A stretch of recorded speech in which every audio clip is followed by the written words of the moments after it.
BNP chairperson ও সাবেক প্রধানমন্ত্রী বেগম খালেদা জিয়ার দুই পুত্রবধূ ডাক্তার জোবাইদা রহমান ও সৈয়দা শামিলা রহমান রাজধানী ঢাকার গুরসারের ঠিকানায় ভোটার হয়েছেন। নির্বাচন কমিশন ইতোমধ্যে তাদের ছবি তুলে ভোটার নিবন্ধন সম্পন্ন করেছে। ফলে বাংলাদেশি নাগরিক হিসেবে আগামী ত্রয়োদশ জাতীয় সংসদ নির্বাচনে প্রতিদ্বন্দ্বিতা করতে পারবেন তারা। ডাক্তার জোবাইদা বিএনপির ভারপ্রাপ্ত চেয়ারম্যান তারেক রহমানের স্ত্রী ও সৈয়দা শামিলা রহমান আরাফাত রহমান কোকোর স্ত্রী। একই সঙ্গে কোকোর মেয়েরাও ভোটার হয়েছেন বলে জানা গেছে। সোমবার ইসির সিনিয়র সচিব আক্তার আহমেদ এ তথ্য নিশ্চিত করেন।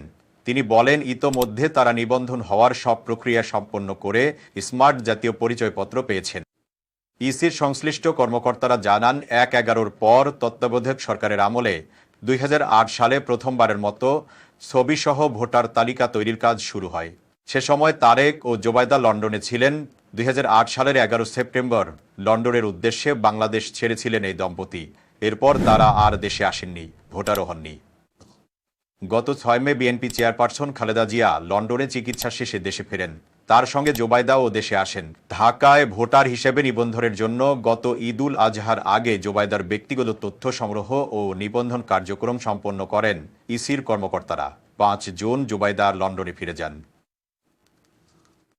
জোবাইদা সম্প্রতি দেশে আসার পর তাকে ঘিরে সিলেটে বিএনপির রাজনীতিতে নানামুখী আলোচনা চলে। তাকে স্বাগত জানিয়ে সিলেটে আনন্দ মিছিলের পর নগর জুড়ে পোস্টারিং করা হয়। বেনামি পোস্টারে তাকে সিলেট ১ আসনে প্রার্থী হিসেবে দেখতে চান বলে জানানো হয়। নির্বাচনে জোবাইদার প্রতিদ্বন্দ্বিতার গুঞ্জন উঠলেও শামিলার নির্বাচনের কথা এখনও শোনা যায়নি। কোনো ব্যক্তিকে যাতে সংসদ নির্বাচনে প্রার্থী হতে হলে তাকে ভোটার হতে হয়, তবে একজন ভোটার চাইলে দেশের যে কোনো আসন থেকে প্রার্থী হতে পারেন।